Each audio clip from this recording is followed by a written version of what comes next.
Hello everyone, and this is my review for WWE Friday Night Smackdown on April 19th, 2013. And basically I'm going to go off right from the get-go and say I felt that this Smackdown was actually a very good Smackdown.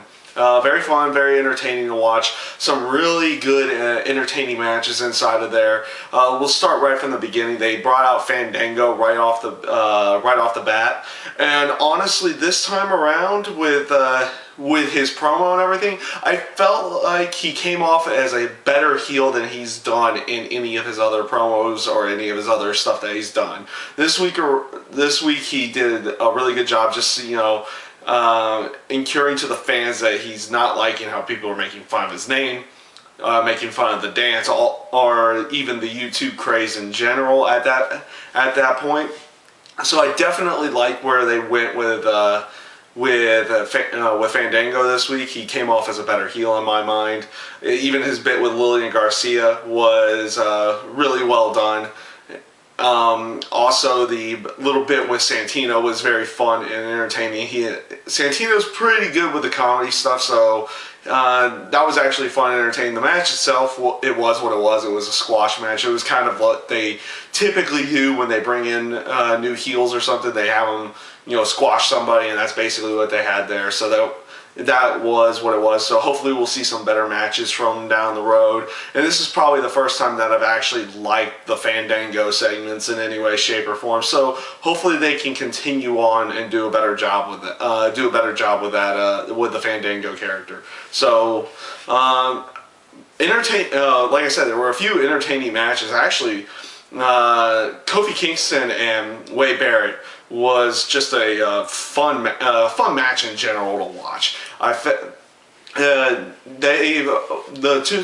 times that they've been in the ring together, they put on fun, entertaining, good spots, good timing on their spots in each of the matches. And this week, you had Kofi back when Wade Barrett won the Intercontinental title initially. Of course, they put Wade Barrett over. Now they put Kofi Kingston over by like a mistake that Wade Barrett did. So maybe this could start a potential feud between the United States Champion and the Intercontinental Champion. So let's see where they actually go with that. Could lead to some more fun and entertaining matches, and hopefully they will do something with that, or they'll probably put them in their own little separate storylines at some point in time. But we'll see where they go with that as well. Also, the Jack Swagger and Alberto Del Rio match, just a great match between the two of them. Just with the ability for them to counter each other's moves inside of the match, with countering the finishers of the ankle lock or the cross arm breaker, and just eventually leading into Alberto Del Rio catching Jack Swagger in a roll up for the victory. It was just again like the Kofi Kingston Wade Barrett match. It was just really well timed, really well planned out with each of their spots, and it was just really nice to see as well. The backstage segment with Mark Henry talking about why he's been doing what he's doing with Sheamus. I like the aspect that they turned the tide around and allowed Sheamus to attack Mark Henry. It just goes to show that they wanted to put over Sheamus in some way. He's been attacked the last couple weeks. Why not have him attack Mark Henry? In the tag match with Mark Henry and Big Show versus Randy Orton and Sheamus was again just a fun match. They've always put on entertaining matches. Mark Henry's definitely done an extremely good job in his matches over the last few years in general when he's been around. And of course Big Show's Big Show in that sense, and then of course you have Randy Orton and Sheamus, and they always do a really good job in there. They did again just a really good job in timing the spot and doing what they needed to do. It came off as a fun and entertaining match, and let's see if they decide to separate that. I mean, it looks like you would have Sheamus and Mark Henry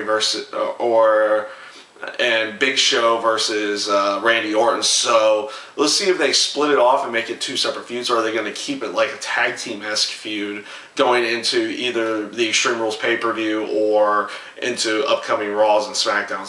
So we'll see where they actually go with that. And they, of course, are continuing with the Booker T. Teddy Long storyline, and I'm actually kind of liking this one. It makes it almost feel like Teddy Long's going to have some kind of heel turn here in the near future, because he keeps going behind Booker T's back and making these matches and everything. Doesn't even consult with Booker T being the head general manager of the show, but Teddy Long keeps making these matches behind his back and everything. So we'll see where they actually go with that as well.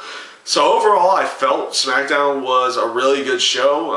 I'm not even really mentioning the one down point, which was the 6-person tag match. It really wasn't anything special. It wasn't horrible, but then again, I've never been a big fan of the Great Khali in any way, shape, or form. So that was pretty much the only down point. So again, overall, SmackDown was a really good show this week. You had fun, entertaining matches, some pretty good segments in there as well.